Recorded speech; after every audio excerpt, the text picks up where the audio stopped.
All right, let's jump right in. Today we're doing a deep dive into the reign of Chandragupta I, the founder of the Gupta dynasty. Yeah. You know, that period around 320 to 380 CE, Right. often called India's Golden Age. Yeah. But there's more to it Oh, for sure. than just the Golden Age. Before all that glitters, there was Chandragupta Yeah. laying the foundation. Laying the groundwork. So today we're trying to figure out how he did it, Okay. how he managed to build such a powerful dynasty Right. from, well, Well, not so powerful beginnings, right? yeah, I think what a lot of people don't realize is that before empires like the Guptas, Mm-hmm. India was this patchwork of smaller kingdoms. Okay. They were called Mahajanapadas. Mahajanapada. Got it. And they were really the test grounds for what would become the Gupta Empire's political system. Oh, interesting. So they weren't just No. sitting around waiting to be conquered. Not at all. They were constantly experimenting with different ways to govern, Mm-hmm. trying out different approaches to things like taxes, Yeah. laws, Right. how to manage resources. Oh, wow. Almost like they were running real-world political labs. Like little laboratories of politics. Exactly. Fascinating. So these Mahajanapadas, they weren't just isolated, right? They were influencing each other, Mm-hmm. setting the stage for a more unified India. Exactly. They were competing for power, for sure, Mhm. but they were also sharing ideas and cultural practices. Right. And this created a sort of breeding ground for innovation in how they thought about society. That makes sense. All of this was happening while the Vedas, Oh, those ancient Hindu texts, were being composed. Okay. And it's fascinating to think about how ideas from the Dharma and Yeah. karma became integral to how these kingdoms functioned. Let's break those down a little bit. Okay. Dharma, I always think of it as sort of like a cosmic duty, like your role in the universe. Yeah, that's a good way to put it. Is that right? Dharma is about understanding your responsibility Okay. and acting accordingly. Yeah. It provided a framework for society, Right. outlining what was expected of you based on your position Yeah. in society. So like a guide to living a righteous life. Precisely. And then you have karma, which is like this cosmic cause and effect system. Right. And it encouraged people to live in alignment with Dharma, Mm-hmm. knowing that their actions had consequences. So these weren't just Yeah. abstract philosophical concepts. No, not at all. They had real-world implications for people's lives. Absolutely. They shaped social structures, political decisions, even how people saw their place in the universe. Wow. Wow. And this shift from smaller nomadic tribes Right. to these larger, more organized Yeah. Mahajanapada Mahajanapadas, yeah. brought about significant changes to daily life. You know, just imagine how your daily routines, beliefs, and even your social interactions would change as your world shifted from a nomadic tribe No. to a larger, more complex kingdom. Yeah, it must have been a time of just incredible upheaval. Exactly. It's crucial to consider that human element to truly understand this period Right. and ultimately to understand Chandragupta's rise to power. Okay, so let's talk about Chandragupta entering this scene. Okay. What do we know about his background? Well, Was he born into a powerful family? Well, that's where things get interesting. Okay. The sources are a bit vague about his early life, but we know that he wasn't from an influential family or a royal lineage. So he wasn't some prince Oh. destined for the throne? Nope. He had to earn his way. He did. That makes his story even more Definitely. compelling. Yeah. What was his strategy? Was he mainly a military leader, or was there more to it? Military conquest definitely played a part. However, Chandragupta was also a master diplomat. Oh, okay. Very skilled at forming strategic alliances. So he was thinking ahead, like a chess. Absolutely. Like a chess grandmaster. Oh, wow. Thinking several moves ahead and outmaneuvering his opponents. So more brains than brawn then. I think he understood that building and maintaining power required more than just brute force. Okay.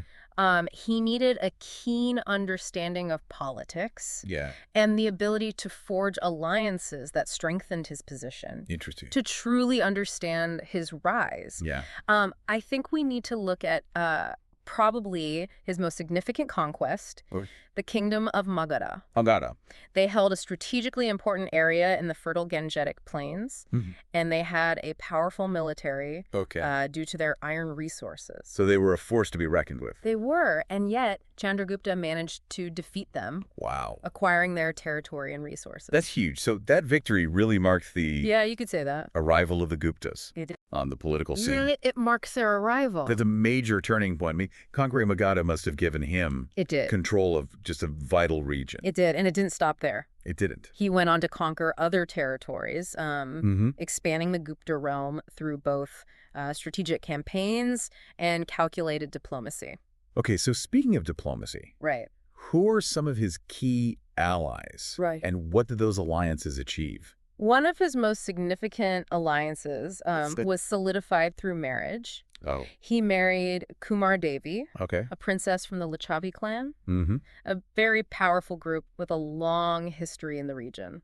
So this was a shrewd political move. It was. The classic power couple. Yeah. More than just a love story. Right. This marriage was a strategic alliance. Exactly. So how did that play out? I mean, it was more than just tribalism, right? It was. It brought him crucial military support, boosting his resources and manpower. So he gains legitimacy, strengthens his military, and lays the groundwork for the dynasty. Yeah. Pretty impressive for someone who started with so little. It is. It speaks volumes about his political savvy and his ability to make strategic decisions that had long-term benefits. So he wasn't just about conquering. He was also a builder. Right. And that's where things get really interesting. That's where Chandragupta's legacy really shines. Okay, so what did he do to create such a strong foundation for the Gupta Golden Age? Well, he wasn't just a conqueror, he was also a reformer. He understood that a well-run government was key to maintaining order and prosperity. So he wanted to build systems that would last. It did. And one of his key priorities was establishing a strong and efficient administration. So more than just collecting taxes, he wanted to make sure that everything was running smoothly. Exactly. He implemented systems for tax collection, law enforcement, and resolving disputes. He appointed capable officials and established a clear chain of command. You know, think of it as building the infrastructure of an empire, not just its borders. I like that. So he wasn't just thinking about expanding. No. He was focused on how to govern what he already had. Exactly. And this focus on efficient administration is what really, I think, set the stage for the Gupta Golden Age. Interesting. You know, by creating a stable and well-governed state, Chandragupta created the conditions for the cultural, intellectual, and economic flourishing that would come to define his dynasty. So he set the stage. He did. For the Golden Age. He did. Welcome back to our deep dive into the reign of Chandragupta I. We've been exploring how he rose to power, taking the Gupta dynasty from its humble beginnings to becoming a major force in ancient India.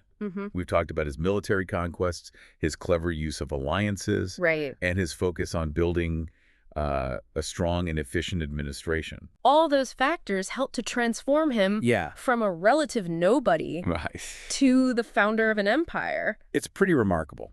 But what I find really fascinating is the sheer scale of the change that happened during his reign. We're talking about a shift from smaller, decentralized kingdoms to a massive, powerful empire. It's almost like watching a civilization level up. Yeah, you hit the nail on the head. In real time. It wasn't just a political transformation. This period also witnessed a flourishing of culture, art, and intellectual thought. Okay, so that's what historians refer to as the Gupta Golden Age. Exactly. It's what we often call the Gupta Golden Age. Let's dive into that. Okay. What made it so golden? Well, for one, it was an era of relative peace and stability. Chandragupta's successors, they inherited a well-organized empire with a robust administrative system in place. They didn't have to constantly be fending off invaders or putting down rebellions. Exactly. They weren't constantly fighting off invaders or quelling internal rebellion. So they had time to focus on other things. They had the space to focus on other things. So they weren't just surviving, they were thriving. They were. What were some of the key advancements that took place during this period? Well, think about it. Yeah. When basic needs are met Right. and there's a sense of security, people's minds are free to explore, to invent, to create. To create, right? And that's precisely what happened during the Gupta Golden Age. Oh, wow. We see advancements in science, mathematics, astronomy, medicine, literature, the arts, you name it. Wow. It was like a true renaissance. Yeah, it really was. Okay, so give me some specifics. All right. What were some of the standout achievements?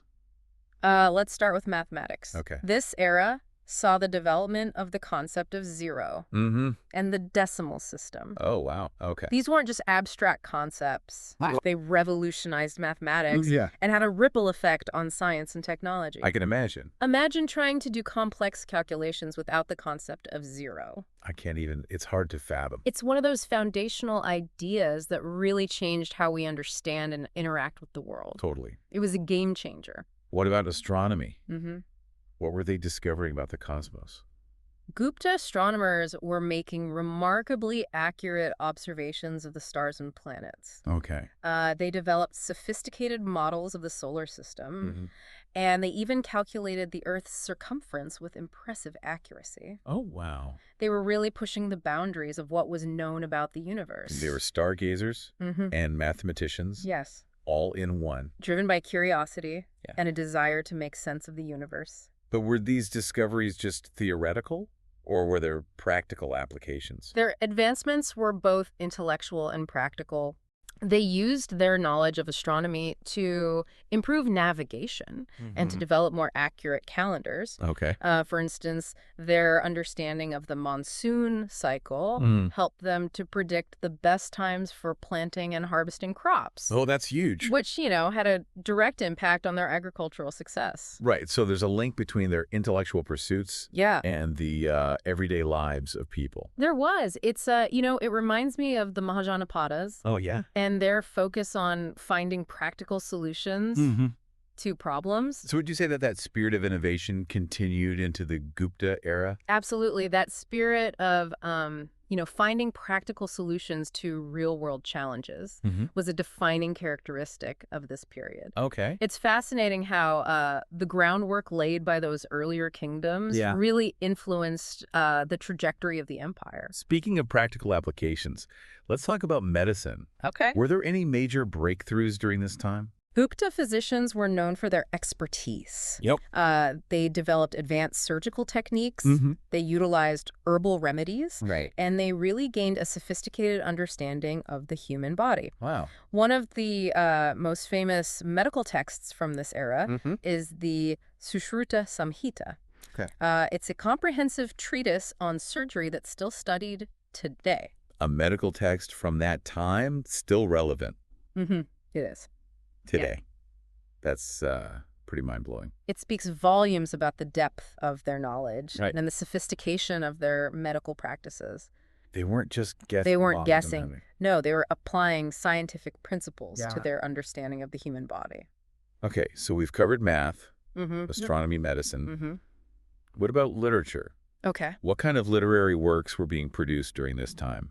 This was a golden age for Sanskrit literature. Okay. We see the emergence of great poets like Kalidasa, whose plays and poems are still celebrated for their beauty, depth, and emotional resonance. Okay. His most famous work is probably the play Shakuntala. Shakuntala. Okay. It's considered a masterpiece of Indian literature. Oh, wow. It's a love story, Yeah. but it's a love story with layers of meaning, Okay. It explores themes of duty, love, loss, and the power of destiny. I'm adding that to my reading list. You should. Were they exploring other forms of literature, too? Like, I don't know, novels or philosophical treatises? Well, the concept of the novel as we know it hadn't really developed yet. Okay. But they were definitely experimenting with different forms of storytelling. Right. They had these collections of fables and folk tales that passed down wisdom and cultural values. Makes sense. We also see political and philosophical works exploring questions of governance, ethics, and the nature of reality. So very diverse and vibrant literary landscape. It was. Capturing a whole range of human experiences. Absolutely. And all of this literary creativity was happening alongside some really stunning achievements in art and architecture. Right. The Guptas were masters of sculpture, painting, and building. Yeah. I'm picturing those incredible sculptures we talked about earlier and those vibrant murals. Yes. What about their architecture? What were their temples and palaces like? Gupta architecture is characterized by its grandeur and elegance. Okay. Imagine towering temples adorned with intricate carvings, spacious halls, designed for gatherings and ceremonies, and soaring towers that seem to reach for the heavens. Wow. Their palaces were equally impressive, showcasing the wealth and power of the empire. So they were creating structures that were both beautiful and functional, meant to inspire awe. Precisely. Their architecture was a reflection of the confidence and prosperity of the Gupta era. I see. They used materials like sandstone and brick, and their structures often incorporated open courtyards, reflecting a connection to nature. So it's incredible to think about the sheer scale of their achievements. It is. You know, from the concept of zero to advanced surgical techniques to breathtaking works of art and architecture. It really is remarkable. What I'm curious about is how did all this creativity coexist with their religious beliefs? Right. We talked about the influence of the Vedas, but the Gupta era also saw the rise of other religions. Like Buddhism and Jainism. Right. So how did these, newer traditions fit in with the older Vedic beliefs? Was there any tension? That's a great question. Or conflict? And it brings us to one of the, I think, most remarkable aspects of the Gupta era. Okay. Its embrace of religious tolerance and diversity. Okay, so despite being Hindu rulers, the Guptas didn't try to suppress other religions. They didn't. That's surprising because, rulers often used religion to consolidate power. So what was their rationale for being so tolerant? Well, there were, I think, a few reasons. Okay. First, there was this long-standing tradition of religious pluralism in India, going all the way back to those Mahajanapadas. Right. We talked about that. If you remember, those kingdoms were hubs of religious discussion and philosophical debate. They were open to exploring different perspectives. And that openness continued into the Gupta era. Okay. The Guptas also understood that religious harmony was crucial for maintaining stability and prosperity in their vast and diverse empire. Okay. It was a matter of both principle and pragmatism. So they believed in respecting different faiths, but they also recognized that religious conflict could be disruptive. Were there any attempts to reconcile these different traditions? There was a genuine spirit of coexistence. Okay. But there was also a lot of intellectual exchange and debate between different religious groups. Okay. Thinkers from various traditions engaged in philosophical discussions, challenging each other's beliefs, seeking common ground. So a battle of ideas, but a peaceful one. Precisely. And this exchange of ideas led to some fascinating developments. Okay. We see the emergence of new schools of thought that blended elements of different religions. So they weren't just existing side by side. They were influencing and shaping each other. Exactly. It shows how dynamic and fluid religious beliefs can be. Yeah. It underscores the point that religions are living traditions, constantly evolving, being reinterpreted. Right. It was a vibrant and exciting time to be alive, intellectually speaking. And this religious and intellectual diversity, I think, was a key contributor to the Gupta Golden Age. Interesting. It fostered an environment where creativity and innovation could thrive. So contrary to what we might expect from empires, which often impose uniformity and control, the Gupta Empire was surprisingly diverse. It was.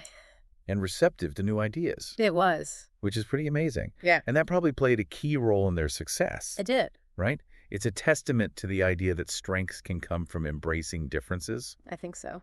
Rather than trying to erase them. But let's bring our focus back to Chandragupta for a moment. Okay. We've seen how he set the stage for this golden age. Right. But I'm curious about his personal relationship with religion. Do we know if he was devoutly Hindu or if he, actively promoted specific beliefs. That's a great question. It would add another layer to our understanding of him as a ruler. It would. Unfortunately, the sources are a bit quiet about his personal beliefs. Okay. However, we know that he performed Vedic rituals and supported Hindu temples. Okay. So it's safe to say that he practiced Hinduism. So while we may not have, a detailed account of his private faith, his actions suggest a connection to Hinduism. Yes, and it's important to remember that back then, the line between personal faith and political authority was often blurry. Okay. Rulers were expected to uphold religious traditions and act as patrons of the faith. So even without knowing the intricacies of his private beliefs, we can see his public role as a supporter of Hinduism. Exactly. And his support likely contributed to the flourishing of Hinduism during the Gupta era. It's a reminder of how a ruler's actions and choices, even in matters of faith, can ripple through history. They do. Yeah, it really does make you wonder how the Gupta era would have unfolded if he had held different religious beliefs. Right. It highlights the complex interplay between personal convictions and the course of history. It's a fascinating thought. So we've explored quite a bit about Chandragupta's rise to power. We have. The establishment of the Gupta dynasty and the cultural brilliance of the Golden Age. We've unpacked his military strategies, his diplomatic prowess, his administrative reforms, and his impact on India's religious landscape. Yeah, it's been a fascinating journey through a really pivotal period. It has. In Indian history. But there's still more to uncover. Curious. In our next segment, we'll delve deeper into the Gupta legacy. Okay. Examining the lasting impact of Chandragupta's reign on the centuries that followed. Welcome back.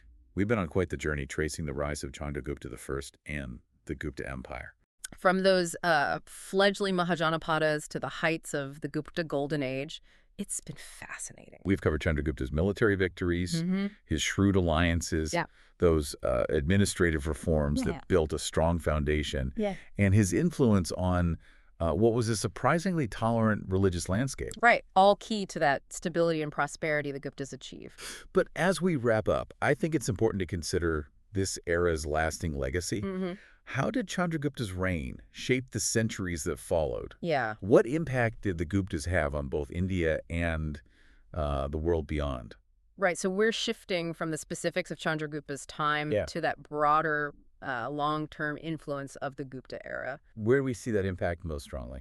One area is India's political landscape. Right. The Gupta Empire, I think, became a model for later rulers, demonstrating the power of a centralized, well-managed state. So they set a precedent. They did. For how to effectively govern a vast, diverse empire. Exactly. And their systems of governance, taxation, law enforcement were adopted and adapted by dynasties that came after them. So their influence wasn't just about territorial expansion. It was about building institutions and systems that would stand the test of time. Exactly. What about their impact on culture and art? We talked about those stunning sculptures, the vibrant murals, those magnificent temples. Did those artistic achievements have a lasting influence as well? Absolutely. The Guptas were patrons of the arts. Right. And the artistic blossoming of their era wasn't just this fleeting moment. It became an integral part of India's cultural identity. It's amazing how these expressions of a civilization at its peak still resonate They do. centuries later. Right. We talked about their approach to religious tolerance and diversity as well. We did. Did that have a lasting impact, or was it more temporary? The Gupta era saw different religious traditions flourish. And that spirit of pluralism, I think, continued to influence India's religious landscape even after the empire declined. It wasn't just a moment of harmony. No. It actually shaped India's long tradition It did. of religious diversity. And that's a legacy that's really relevant in our world today. It is. The Guptas showed that an empire could thrive with multiple faiths coexisting peacefully. And that's a powerful example. It is. Especially at a time when religious conflict is, unfortunately, all too common. Absolutely. It's a reminder that diversity can be a source of strength Right. not weakness. Their influence went beyond India's borders as well, right? It did. I mean, their culture and ideas spread to other parts of the world. They did. The Gupta Empire was this major hub of commerce, connected to these vast trade networks spanning across Asia. And as merchants traveled these routes, they weren't just exchanging goods. They were also exchanging ideas, beliefs, and artistic styles. So it's almost like an early form of globalization. Yeah, exactly. This process of cultural diffusion led to the spread of Indian art, architecture, literature, and religious beliefs. Wow. Throughout Southeast Asia. It's incredible to think how an empire in ancient India could have such a far-reaching impact on other parts of the world. It shows how cultures have always been interconnected, influencing and enriching each other. That's a good point. The Gupta legacy is truly global in scope. It is. It's a story of innovation, creativity, and cultural exchange that I think continues to resonate with us today. It does. So as we wrap up this deep dive, are there any key takeaways?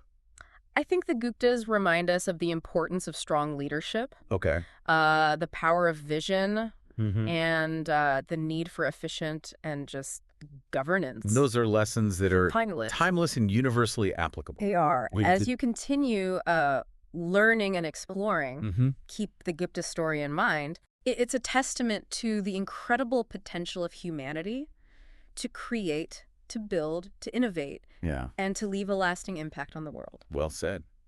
And that concludes our deep dive into the world of Chandragupta I and the Gupta dynasty. We've explored their triumphs, their challenges, and their legacy. Continues to resonate with us today. It's been a fascinating journey through a civilization that shaped the course of history. It has. And it reminds us that the past is never truly past. Right. It continues to inform and inspire us in the present. Until our next deep dive, keep exploring, keep questioning, and keep discovering all those fascinating stories that history has to offer.